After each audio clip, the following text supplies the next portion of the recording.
那遇到 OK 真的是非常头痛的事情，尤其是对方很没有礼貌或者很疯狂的要求，我们到底要怎么样很专业但是又不失自己立场的回应对方呢？ So stay tuned to today's episode. Hello, 欢迎来到商业英语 Career Plus 的 Podcast。 在这边我们利用多年国际职场与教学经验，带给大家最真实与贴切的职场英语知识。Hi, I'm Sherry, founder of Executive Plus. As a language trainer and certified coach, I've trained hundreds of managers from Fortune 500 companies such as Dior, Google, Deloitte, and Tush.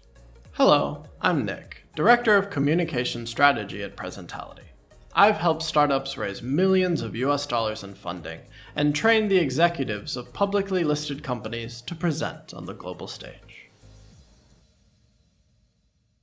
那我们先来谈谈就是我的一个很惨痛的经验，所以为什么我想要特别做这个 episode， 也就是面对那种很无理的 OK 你到底要怎么办？因为我发现没有人会教你到底该怎么办，通常都是事情来了你才会从中学习，所以我希望借由我惨痛的经验能够让大家知道说这个时候，尤其如果他真的是外国人，你必须要用英文的话，你到底要用什么样子的句型，什么样子的片语才能够正确的又很专业去回应。那其实我那个时候我是在精品店嘛，那有的时候这种客户真的是非常无理，有的时候是甚至到已经飙脏话了， You know, they're swearing, they're being actually incredibly rude.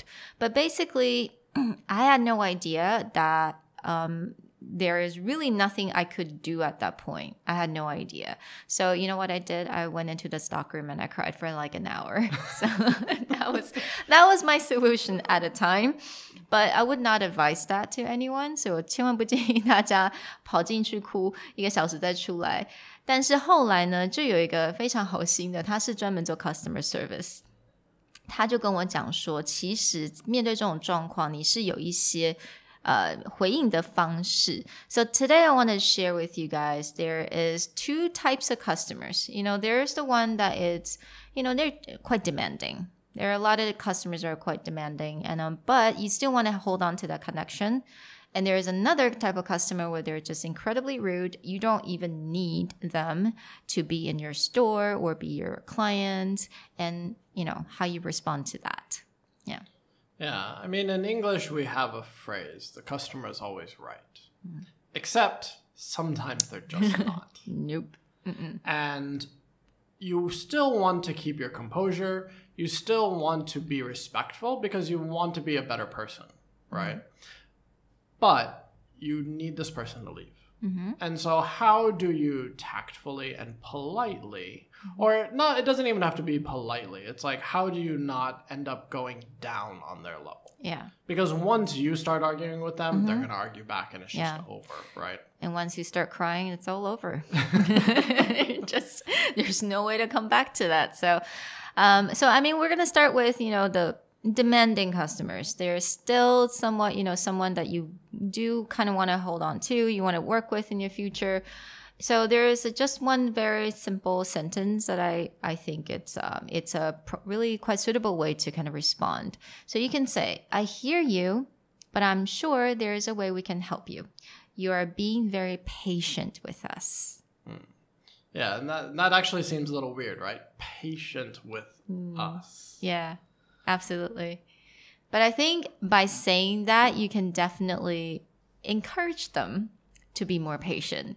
And that's the techniques that I got from Chris Voss. Yeah, right? in his negotiation book, right? Absolutely. Never Split the Difference. But he talks about that is that you can actually create a behavior in someone by talking as though that's what they're doing, and then they will actually reflect the behavior that you're talking about. So if someone's screaming and going crazy and you're just like, you know, thank you for being patient and being understanding, they will actually start to be patient and understanding because they feel that that's the acceptable behavior. 所以我们刚刚讲那一句基本上中文就是我了解，那我相信我们一定可以帮得到您，那感谢您的耐心。So thank you, you are being very patient with us. Yeah. All right. So let's go to the customers that they're not right. They got to leave. Yeah, you got to go. So. Got to go. So, what do we say? Yeah. And so in the case of a customer who's either yelling loudly or they're starting to use dirty words or calling you all kinds of names, you can say something simply like, we do not tolerate profanity. If you have any further requests, please speak to my manager. Mm-hmm. Or again, it's like, we do not tolerate this behavior, right? If you have questions, you can speak to my manager. All right. So we do not tolerate, right? Tolerate profanity or this behavior. Yeah. So I think that's a really good one. And in Chinese, we basically it means that 我们不能接受不雅的语言。所以如果你有任何的要求，请你联系，比如说我的主管啊，my manager，或者是 customer service， 可能你们公司有一个特定的一个部门，他们专门在 handle 这样子 issues 的，你都可以直接就 direct them to that person or that department. Yeah. So the next one is, let's say you actually have to get your security guard. 你要请警卫来了，可能有的时候有可能可能对方他已经到了一个程度，是你无法忍受，他必须得离开。You can simply say, I will be asking our security guard to be present. Or you can say the security guard will escort you out of the store.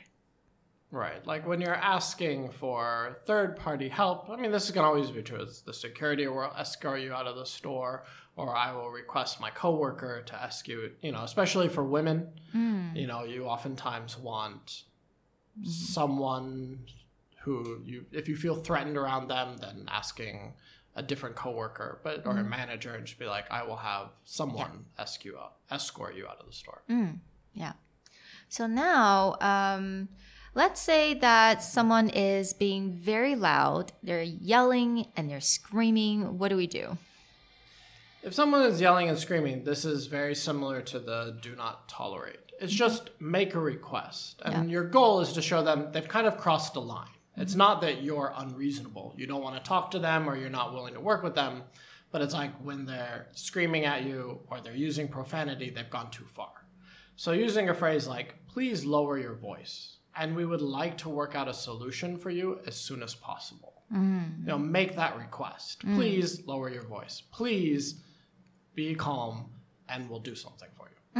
所以就是请将你的声音放低，声量放低，我们会尽快帮你找出解决方案 right? Please lower your voice. So another way you can also say is that, well, I understand you're upset. 所以这个地方就是你了解你的感受。Well, I understand you are upset. Yelling at me is not helping the situation. I'm happy to have a civil conversation if you'll calm down first. Yeah. So, 可能对我说话很大声，并不会有什么帮助。那我希望我们能够好好的说话，好好的 have a conversation. If you'll calm down first. 如果你能先冷静一些。Yeah. And this goes back to is if you can find a really good way to phrase it. Like, again, showing, I understand you're upset, but yelling at me is not helping the situation. This is way better than just looking at someone and be like, calm down, right? They're same as a child. Go to a child and go, calm down. It won't happen. Yeah. So absolutely. You need to find a way is like, I understand that you're upset, but, I need you to calm down. I need you to stop yelling so we can have a real conversation, a civil conversation. All right, so I really hope this is very helpful and stay tuned for our really quick recap. 所以接下来就来到我们最后的 recap. 那我们这边分成2个部分。第一个部分是当这个客户他已经非常无理，但是你还是希望能够跟他有礼貌的用同理心去回应。那你希望在之后可能还是跟他在声音上有所往来，那你就可以说 I hear you, but I'm sure there is a way we can help you.You're being very patient with us. OK, 所以这个是非常有礼貌但是有同理心的。那再接下来就是这个客人他可能已经开始飙脏话，他已经开始失控了。那这个时候你就要站好你的立场，你要比较强硬，也要比较专业的去回答对方。那我们第一个，如果他已经开始飙脏话了，那你就可以说 We do not tolerate profanity. If you have any further request, please speak to customer service. 那刚刚所讲到的 tolerate 也就是不能接受嘛 T-O-L-E-R-A-T-E 那 profanity 也就是我们不雅的语言 P-R-O-F-A-N-I-T-Y Alright 那在接下来如果你要开始警卫来的时候你就可以说 I will be asking our security guard to be present. Or you can say the security will escort you out of the store.Okay, escort you 也是比较好的讲法，就是他会 walk you out 的意思。那 escort 你就可以用这个字 E-S-C-O-R-T. Alright, the next one. 你如果请对方把音量降低，你就可以说 Please lower your voice, and we would like to work out a solution for you as soon as possible. The last one. Well, I understand you're upset.Yelling at me is not helping the situation. I'm happy to have a civil conversation with you if you'll calm down first. Alright, 所以希望这个 episode 能够帮助到大家。那也请希望大家 stay tuned for our next episode. See ya! Bye!